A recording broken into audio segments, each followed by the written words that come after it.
Bub and Grady go to the, I call it the nursing home. I know it's not an assisted living home over there. They go over there, Brother Wayne. Now I'm outnumbered.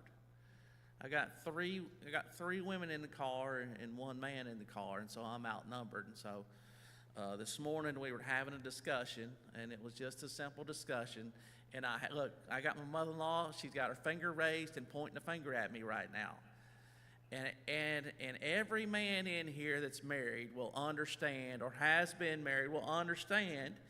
All I said was the problem is when you're married to a woman, about the time you figure out 2 + 2 is 4, it's not 4 anymore. They change it to 5.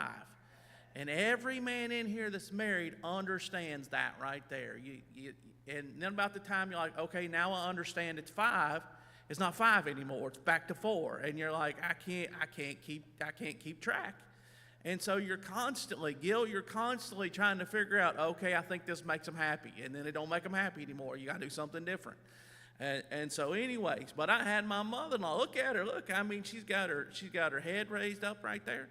And I mean, she was getting all over me this morning, Brother Croft.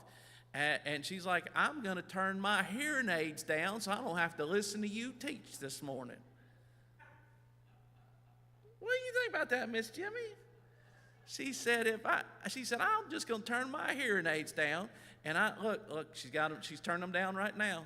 Actually, the right one turns them up and the left one turns them down. And so she forgets. And so sometimes you might see, because she forgets.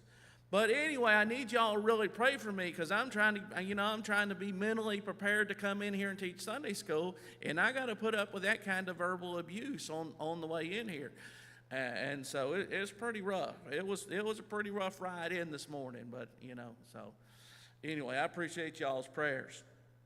So if you have your Bible, turn to Matthew chapter number 26. We're gonna read a little bit this morning. We're gonna read a little bit this morning. So my thoughts are, over the next few weeks, we're gonna look at Jesus' betrayal. We're gonna look at Jesus in the garden. We're gonna look at his trial, and then we're gonna look at the crucifixion, and then the resurrection. We're gonna look at those things in the light of what we have been looking at, which is how the Pharisees and how those people have reacted to Jesus, and Jesus' reaction to them. So in Matthew chapter number 26, verse number 14, it says, "Then one of the 12, called Judas Iscariot, went unto the chief priest, and said unto them, What will you give me, and I will deliver him unto you?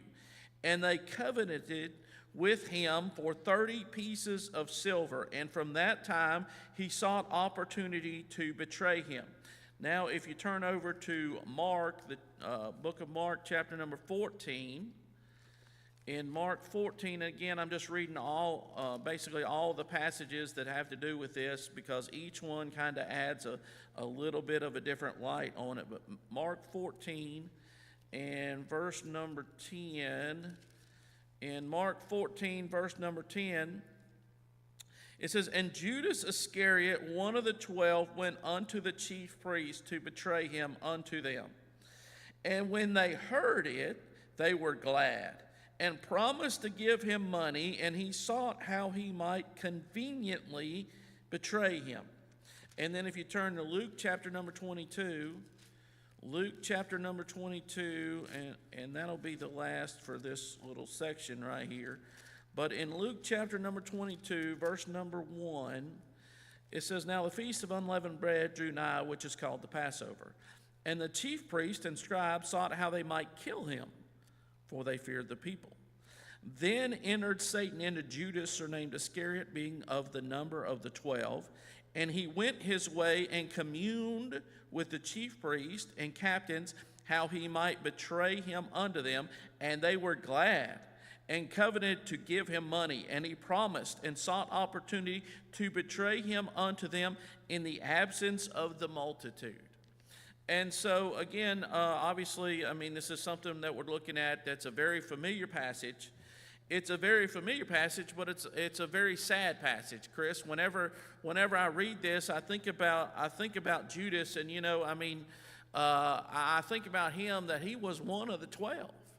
He was one of the 12. I mean, you think of all the opportunities that Judas was afforded that a lot of people weren't afforded. I mean, again, if you think, if you're one of 12 of anything in the world, I mean, that's a pretty elite group. I mean, it's a little bit different if there's only, it's like, if you're one of 12 of the Dakota Grogan construction crew, or one of 12 of Loose construction crew, that's not a whole lot. But when you're talking about the whole world, that Jesus could have pulled from, and you're one of the 12, that's a pretty elite group. It's a pretty elite group, and yet here's a man that squandered that opportunity and lost. Well, I mean, we know eventually he lost his life and went to hell and will forever be in hell. And Jesus said about Judas that it would have been better had he not been born. It would have been better that he'd never been born, because of the judgment that's going to be on the one that betrayed Jesus. And so again, like I said, I thought about how that Judas got to walk with Jesus for 3 years. He got to walk beside him. He got to walk with him. He got to see Jesus in action. Again, it's one of the things that when I read my Bible, I read it. And I know, based off of what John said at the end of John, that if everything were written that Jesus did, the world could not contain the books. The world could not contain everything. If everything was written down, the world couldn't contain it. And so I know that when I read Matthew, Mark, Luke, and John, I know that there's so many other things that had been done that I am going to have to find out once I get to heaven. But yet Judas saw those things, Cody. He saw those things. He saw Jesus. He saw Jesus feed the 5,000. He saw Jesus heal a leper. Or cleanse a leper. He saw Jesus heal a blind man. All those miracles that we went down through, over the past few weeks or months, all those miracles, Judas saw them firsthand. Again, we're reading it from our Bible 2,000 years later, and we read it and we see it and we believe it, and we have to picture it in our mind. We have to envision it in our mind. I mean, you think about that man that was laid at that pool, and again, like I said, when I read my Bible, I visualize. I see, and I don't know what Jesus looked like, but I can picture a man laying there at that pool, and I can picture him, and I can picture the talk that he's having with Jesus, and he's like, when the water's troubled, I have no man. I have no man. I try to get down to the pool, but I can't make it. Someone else steps in before I do. And you can imagine the frustration and the sadness on this man, that was his only hope, Brother Croft. That was his only hope. He lived every single day of his life to lay there at that pool and hope that somehow, some way, when that water got troubled, that he could somehow, some way make it into that water in his lame condition before someone else made it in. And year after year after year after year went by, and that angel come and troubled that water, and maybe he was second, maybe he was third, but all he was too late. That's all he was. And yet Jesus come by and talked to that man and made that man whole. And again, like I said, I can see it in my mind, and I can visualize it, and I can think about how happy that man must have been when Jesus made him whole. But Judas saw every single one of those things. Judas saw it firsthand. Judas saw it firsthand. He was up close and personal with Christ. And again, I mean, sometimes, some people are better at it than others, but some people, sometimes, like, let's say someone's we'll just use it in the example of someone's gonna leave the church. Some people leave the church, Miss Jimmy, and you never know until it happens. It just, all of a sudden, just boom, out of the blue, boom, we're gone. But other people, you see it. You see it, and it's like, you know what's coming. You know, if you've been in church a while, you know what's coming. They start getting a little distant. They start, kind of pushing. They start pushing people away. They start missing church, Cody. That, they're not here on Wednesday night. They're not here on Sunday night. That they just start doing things that they don't normally do. And you call them, and they make excuses and everything, and you're like, something's not right there. Something's just not right. As soon as church is over, they bolt for the door. And if you naturally, if that's naturally what you do, then that's naturally what you do. But then there are some people that they were an integral part, and then they start separating. They start working their way out, and you're like, oh yeah, I see it. I see it. This is coming. This is coming. This is gonna happen. But yet Judas, if you remember, and we're not going to talk about this part much, but Judas, when he told those disciples, one of you is going to betray me, no one said, hey, it's Judas.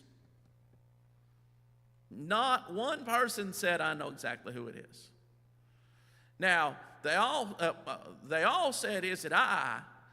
And Peter went to John and said, hey, you go ask him who it is. You go ask him who it is. If he's going to tell anybody, he'll tell you. You ask him who it is. But they all said, is it I? And even Judas said, is it I, knowing that it was him. But understand that Judas played the part perfectly, Chris. Perfectly. Now, we understand that later they figured out, hey, wait a second. The offerings went up. Judas not here anymore, and all of a sudden we're making more money than we ever made before, because Judas was a thief, and he's the one. He was basically the treasurer, and he's the one that carried the bag. And they're like, "Hey, Judas, we need to buy something." I tell you what, boys, pretty shallow today. Pretty shallow today. We ain't really got many offerings lately, and so not a whole lot of money. Why? Because obviously Judas was putting the money back for himself. And whenever that woman busted that box and wiped Jesus' feet with her hair, and they were like, hey, that could have been sold. That could have been sold. We could have gave it to the poor. There was no intention of truly giving that money to the poor. That could have been sold, yes. And Judas could have pocketed the money. He could have pocketed the money. But yet, Judas played the part perfectly. He played the part. Again, like I said, they went out. And so, Chris, when it was like, all right, Jesus said, all right, I need you, Judas, to pray for the food. Judas prayed for the food, fine. Boys, I'm going to send y'all out 2 by 2, and I want you to go. I want you to go in the highways and hedges and compel people. Judas went out with the rest of them, and Chris did such a good job that they didn't say, I tell you what, there's something wrong with that Judas. They didn't say it. They didn't say it. They didn't know. They didn't recognize, and they didn't see it. And so Judas was not, like I said, he was not just an outsider. He was not just an outsider that just happened to be in the group. He was not the guy that was out there and it's like, yes, I'm part of the 12, but I'm really not part of the 12. No, Judas was in amongst them. He was in amongst them, and he was doing the things that they were doing, and apparently he was effectively doing the things that they were doing. And again, I know I told you, and we are going to get to it eventually. We're going to get to it eventually where there were signs, there were warning signs that they probably could have saw, just like that Jesus tried to explain to them over and over and over again that he was going to the cross and was going to have to suffer, and yet they missed it. And not only did they miss that part, Gil, they missed the part about the resurrection, even though the scribes and the Pharisees and the chief priests and all those guys caught that he said, hey, destroy this temple in 3 days, I'll raise it again. Yet his own disciples somehow missed it. And even after he resurrected, some of them were still like, I don't know. I don't know. They must have done something with him. So again, like I said, you can miss stuff. You could miss stuff. You can miss signs. You can miss warning signs. But the disciples were clueless as to who it was. They were clueless as to who it was. Again, like I said, Peter had to go to John, and John said, "Hey, Jesus, tell me who it is." And it's like, the one that I dipped the sop. That's who it's going to be. And so Judas was playing the part so good that when all the other disciples said, "Is it I?" He's like, "Is it I?" And Jesus said, "Thou hast said."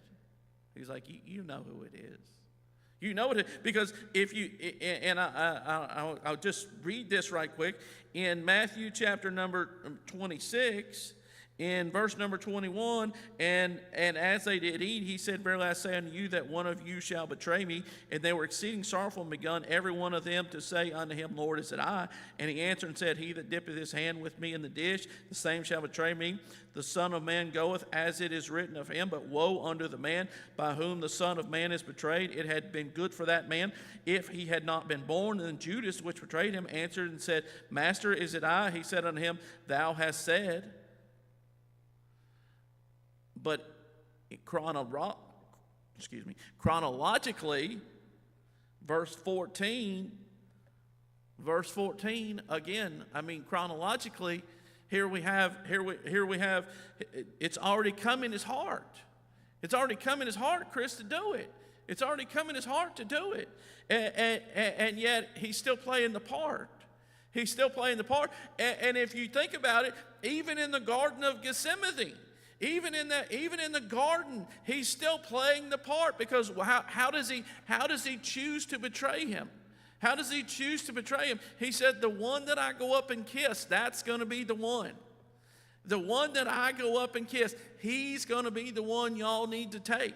And so, Brother Leon, he played the part all the way to the end, all the way up to full betrayal. He's already betrayed him. He's already collected the money, and he's taken people with swords and staves to get Jesus, and all the way up to the point of, "Hey, I'm going to hug this guy and kiss this guy, and after I hug him and kiss him, then y'all take him." That's who Judas was. That's who Judas was. But yet he walked with Jesus. Again, I can't get over it. I cannot get over the fact that so many people came to Jesus just because they heard about him. They heard about him healing people. They heard about him healing people, and they said, if I can just get to Jesus. Those 4 men that carried that man on the bed, and they got up there and they said, "He's in the house. We can't get in the house. What are we going to do?" We'll tear the roof off the house. We'll tear the roof off the house, and when we tear the roof off the house, we're going to let this guy down through so that we can get him to Jesus. Judas saw that. But these people, they just heard about Jesus. They just heard about him, and they said, if we can just get him to Jesus, Jesus will touch him. And yet here's Judas that saw every bit of that and still rejected him. And still rejected him. And I don't understand. And I understand that God said it was going to happen. In the Old Testament, it was known that it was going to happen. And yet here we have Judas, and yet he saw these miracles firsthand, over and over and over. Name a miracle that Jesus did, and very few of them you'll be able to tell me that Judas wasn't there firsthand. Very few of them, Judas wasn't there firsthand. I know that Peter, James, and John seemed to be with Jesus almost all the time, and that sometimes that Jesus would take Peter, James, and John, and they saw some things that some of the other disciples didn't see. I do understand that. But even that, and I know that Jesus told them, "Hey, don't you tell what you saw right here." Whenever they went up and Jesus was transfigured, and they saw Moses and Elijah, and they saw that, and then God spoke from heaven and said, "This is my son." Again, like I said, they saw that, and Jesus told them and said, "Hey, don't you tell them till after I'm resurrected." Again, back to They missed the part about, hey, I'm going to suffer and I'm going to be killed and I'm going to resurrect. They missed that part right there. But Jesus told them, don't say anything. But I'm sorry. One of the ways that Jesus was not obeyed was when Jesus said, you be quiet about it. When Jesus said, don't tell anybody, guess what? That was the first thing they went and did. They went running and they told everyone they could tell. He'd heal someone and say, don't say a word. And gone telling people. And so I'm sorry, but I believe that that Peter, James, and John couldn't keep it quiet. Couldn't keep it quiet. That what they saw, and not only what they saw, but what they heard. And they said, you're not going to believe. You're not going to believe what we saw. We saw Moses. We saw Elijah. We saw them. We heard a voice. We heard a voice from heaven. We heard it. I don't think they were able to keep it quiet. And so I thought about how that Judas, Cody, heard every sermon. He heard every sermon. Every time Jesus spoke, here's Judas standing there listening to Jesus speak. There's some people that heard Jesus speak one time and never got over it. There's some people that heard Jesus speak, that heard him one time. They had one chance. That woman at the well, I believe, what is that, John chapter 4? But that woman at the well, she's standing there at that well, or Jesus like, hey, give me some water. And they have that conversation, and she went in town, and she said, come see a man. Come see a man that told me all things that ever I did. All things that ever I did. There, nothing. Again, he just told her, he said, you've had 5 husbands, and the one you're with now is not your husband. But she went back to town and said, hey, come see a man that told me all things ever I did. She had one conversation with him, Chris, and she never got over it. And because of that one conversation that she had with Jesus, the people of that town ended up seeing Jesus. And some of them were converted just because of what she heard, but some of them heard Jesus for themselves, and they were converted. One time. Judas heard him every time. Every time. Every time he spoke a parable, here's Judas standing in the crowd listening. Every time he argued with the Pharisees, every time he argued with the Sadducees, every time he argued with the chief priests, every time he argued with any religious person, they saw him win every argument.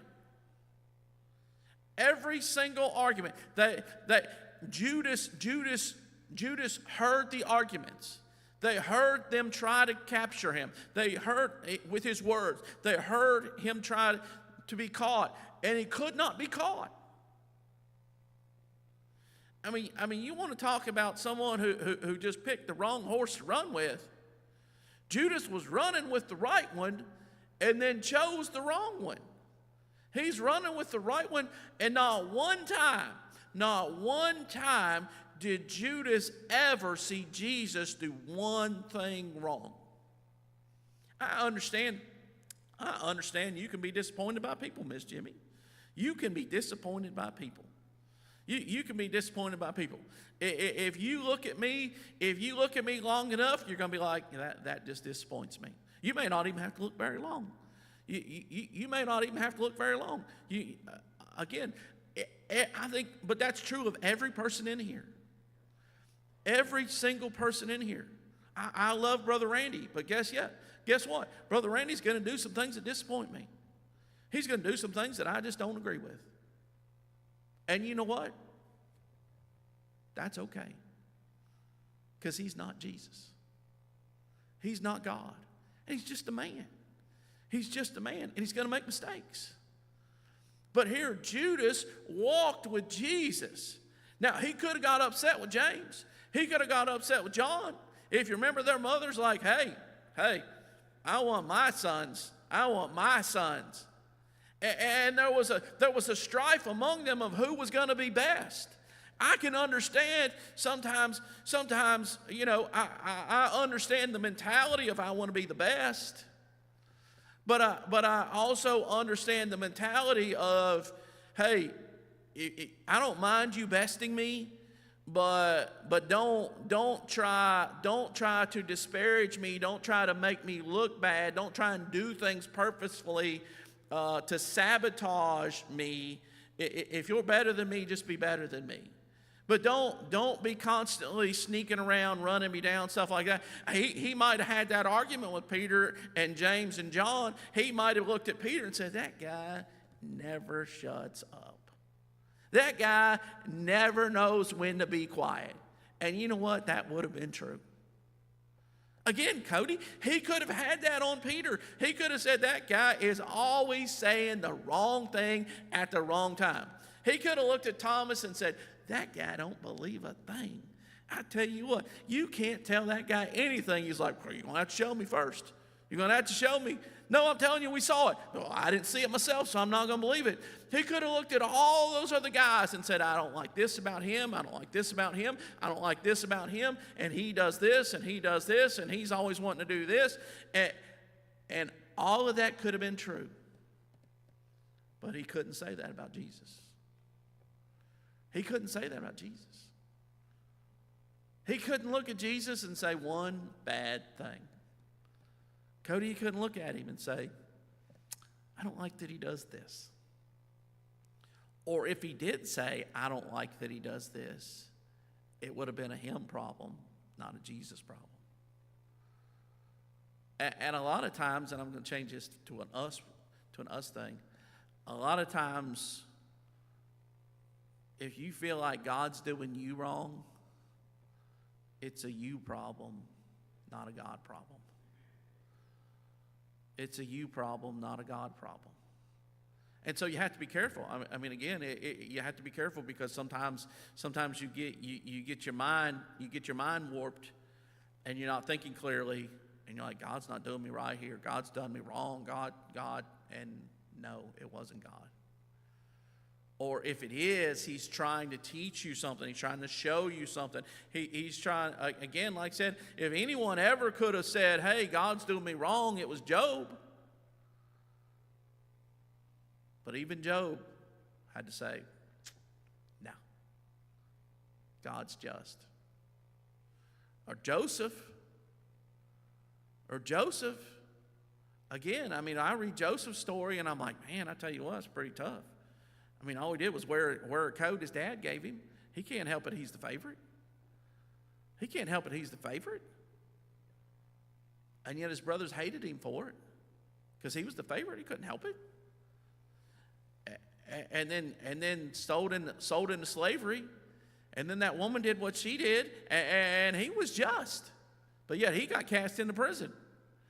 And then he interpreted those dreams, and he's like, hey, I want you to remember me. And Brother Randy said it the other day, and I do it all the time. And so he said the butcher and the baker. I don't know if y'all caught it or not, but he said the butcher and the baker when he was preaching the other day, and I do it all the time. And so I have to be careful because it's the butler and the baker, but I'll say the butcher and the baker 9 times out of 10. And so, but I got to chuckle, and I think it was Wednesday night when he said it. But you understand? I mean, the butler and the baker, and yet there he is. He's like, hey, remember me? And he's like, 2 more years. What in the world's going on here? And finally, after all that time, they pull him out of prison, and then he becomes what he becomes, and then he has the opportunity to see his brothers again. And Chris, I mean, Joseph had 2 ways to go. He could have been bitter. He could have stewed on that. He could have been waiting for revenge for all them years. But he wasn't. And he told him, he said, you meant it for evil, but God meant it for good. You meant it for evil, but God meant it for good. And so again, like I said, sometimes in the moment it looks bad. You're like, but you don't understand what I'm going through. And it looks so bad. But I can't see, and you can't see down the road, and maybe 10, 15, 20 years down the road, you'll be like, I tell you what, I can look back, I can look back on that time that I got thrown down in the pit and sold into slavery, and all those things happened, and it was meant for evil. But God, the whole time, meant it for good. But here again, back to what we're talking about. Here's Judas. Here is Judas, and he heard every sermon. He heard every argument. He heard the stories from the other disciples. Matthew 17, Jesus was transfigured, and he heard that story. And yet, somehow, Satan enters into Judas. Somehow Satan enters into Judas. And he knows, again, we've been studying, he knows the chief priests, he knows they want to kill Jesus. It's fascinating because as you read it, and as you get into it, Judas, after he betrays Jesus, he betrays him, and then he comes back and he throws the money back to them because he says, I've betrayed the innocent blood, and he throws the money back to him, and we know he goes out and he hangs himself. And yet I'm like, well, I mean, what did he think was going to happen? They just wanted to talk to him? Did he really think that? I know that some people think that Judas thought what he was doing was basically ushering it in to force Christ into setting up his kingdom on earth. Some people think that. I don't know that I do. But I am a little confused by the fact that he brought that money back and threw that money back like, I can't believe it. Y'all are going to kill him. Well, yeah, that'd been the intention the whole time. That'd been the intention the whole time. Again, we talked about it. Not only did they want to kill Jesus, they wanted to kill Lazarus. Because of Lazarus being raised from the grave, many people were believing on Jesus, and they wanted to stop that. What did he think was going to happen, Brother Tyrone? What did he think was going to happen? Well, I mean, what did he think when he went to them and betrayed Jesus? What did he think was going to happen? And so he seeks out the scribes or he seeks out the Pharisees and the chief priests. He seeks them out in our passage right here. And they have a discussion, Chris, and I thought about this. So they have this discussion. And what were they constantly looking for? They were constantly looking for someone. They were constantly looking for someone to say something that they could accuse Jesus of and actually get it to stick. That's what they wanted. Every time they had a conversation with Jesus, they didn't want to know what Jesus had to say. The only thing they wanted Jesus to say was for Jesus to say something that they could say, oh, we got you now. We got you now.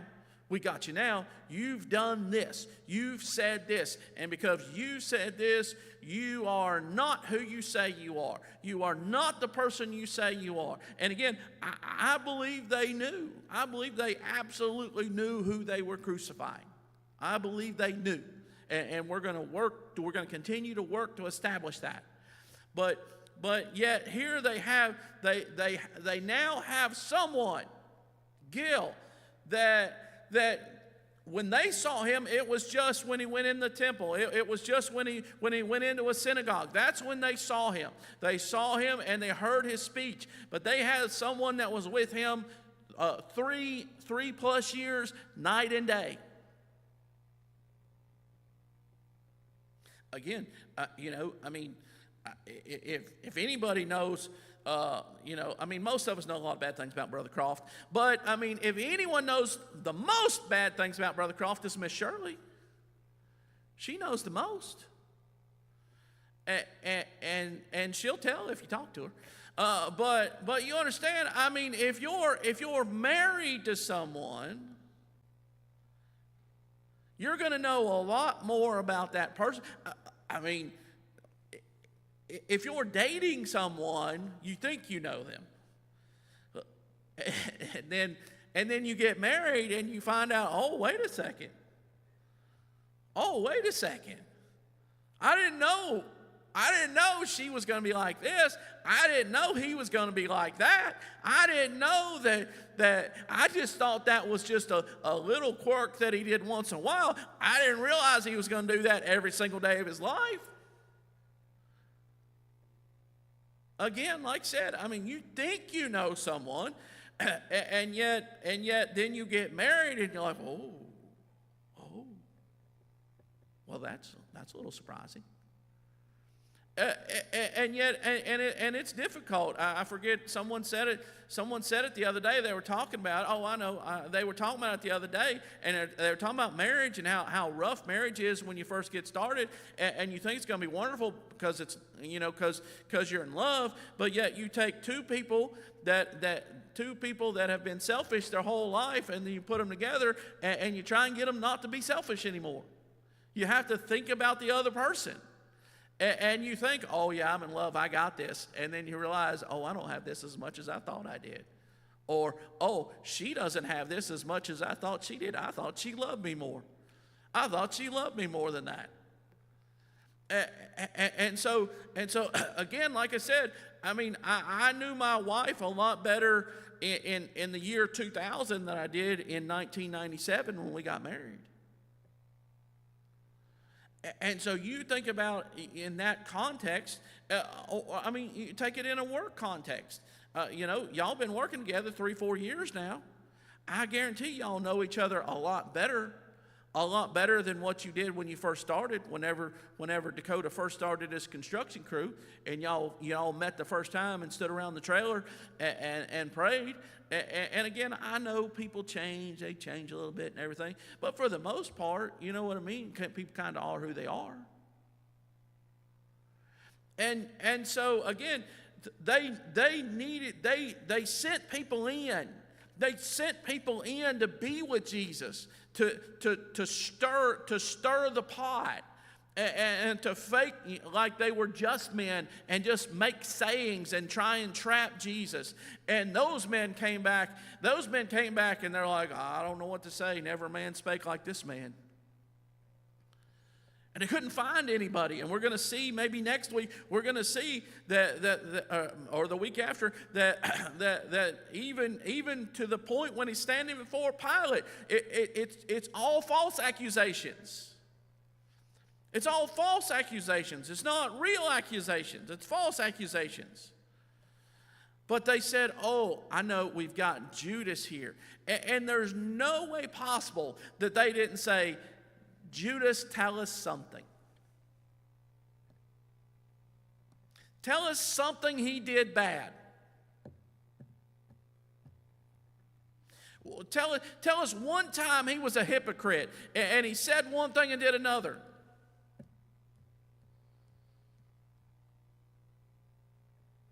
Cody, they had nothing. They have a man that's walked with Jesus. And again, I mean, this is as much on them as it is on them. But here they have a man that's walked with Jesus for 3.5 years. Night and day. They, again, like I said, I mean, you may be able to put on a show for a little while. You may be able to put on a suit and tie and come to church and look pretty good. But if you're something different at the house, the people that live with you know it. And so here they have their opportunity, Chris. They have the man that has the goods. But he had no goods. He had nothing. Brother Parks, he had not one thing could he say. I mean, he might have a few complaints. He might have a few complaints, and I thought about it, I'm like, surely they would have been like, hey, where does he keep all his money? He doesn't have any money. What do you mean he doesn't have any money? I've got the money. And I've been stealing that. I mean, he's not going to tell them that. He doesn't have any money. Where's he building his palace? The chief priest lived in a palace.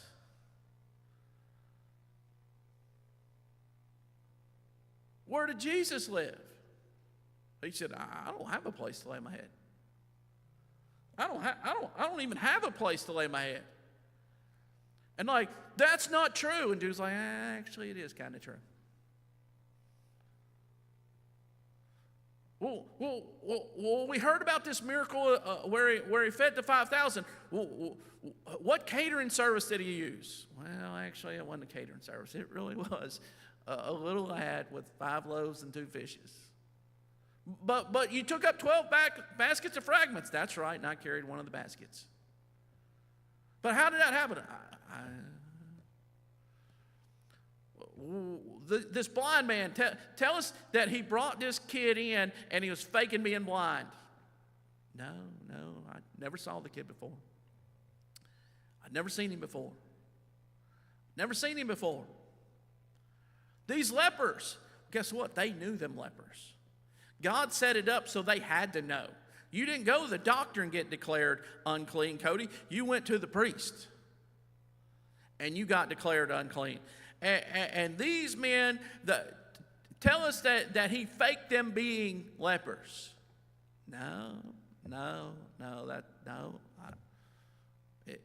It really happened that way. Miracle after miracle, Brother Croft, that they had to go through with Judas. What about this? What about this? Tell us that Lazarus was fake. Tell us that he wasn't actually dead and he wasn't actually, that really didn't happen. No, we really weren't there. And they came and said, hey, he whom thou lovest is sick. And Jesus said, hey, we're gonna stay here just a few more days and then we'll go. And Jesus told us that Lazarus was dead. He told us he was asleep, and we didn't understand. And then he said, hey, Lazarus is dead. And it happened. Oh, it smelled bad. Oh, it smelled so bad. When they rolled that stone away, what she said was true. It smelled so bad. And Lazarus he was wrapped in those grave clothes. And Jesus, Brother Tyrone, every single miracle that they would have went down and said, tell us, Judas would have said, yep, happened just like that.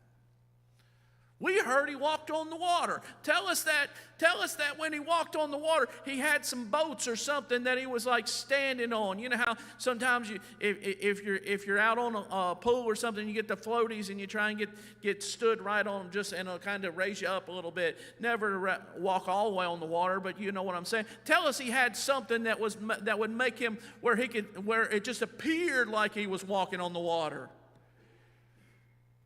You're just like, tell you what, I wish I could tell you something different, but it happened. It happened. Well, tell us you're out there on that sea and the wind is blowing and y'all are fishermen. Y'all been on the sea before and even y'all were scared to death and he was asleep on the boat. Yep, he was asleep. And then he just spoke, peace be still. No, that happened too. I'm telling you that they knew who they were crucifying. They knew who they were crucifying. Because if they had, again, if you understand court cases, you have a witness that you're like, if I can get this person right here to testify, if I can get this person right here, if you got a crime family. If you got a crime family and you get some member of the crime family to roll over and be like, all right, this is what I saw. You're going to get the boss. You're going to get most of the time they don't want the little guy, they want the big guy. And they had their opportunity. They had the best chance they were ever going to have, Gil. They were never going to have a better opportunity because they had someone that walked with Jesus for 3.5 years. And walking with Jesus 3.5 years, Judas gave them nothing. He gave them nothing. So at the end of their interrogation of Judas, all they could do, Cody, was say, all right, we can't take him in front of the people. We can't take him in front of the people. We can't come out and say, we've now got our star witness. Jesus has been a fake all this time. Every bit of this is a fake. Every bit of this was not real. And we've got the witness that's going to testify and say all this was fake. Didn't have a thing. The only thing they could do was say, can you get him? Tell us somewhere. Tell us somewhere where we can take him where no one else is going to be around. That's all they had. That's all they had. They were still dead set. And I thought about this. I thought about this. If you think about it, that they're going to use false accusations. They are going to use false accusations. They're going to do just like Jezebel did to Naboth. They're going to set up a fake trial. They're going to set up a fake trial. They're going to have false accusers, but they're going to have false accusers that agree or try to agree, and then they're going to have him killed. Boom, boom, boom. They're going to use this tactic again. They're going to use this tactic again with Stephen. But never. Again, they had the man that had the goods, but there were no goods. Just like Pilate had to say, I find no fault in him. Just like Herod, we don't find any fault. Nothing he's done is worthy of death. And when the chief priest got done talking to Judas, they would have had to say, I got nothing. I mean, can you imagine? And I know, again, like I said, I listen to stories and stuff like that. I know sometimes you'll have a prosecutor and he just wants to prosecute somebody. And they'll trump up charges and they'll do things and they'll prosecute somebody just because the people have to have somebody. They were so dead set on killing Jesus, they knew they had nothing. They knew they had nothing. And yet they said, we're going to kill him anyway. They knew after speaking with Judas, if there was any doubt that he wasn't Christ, that he wasn't who he said he was, it should have been completely wiped out of their mind. They knew who they were going to kill. And we'll look at it next week. They went on with it anyway. Thank you.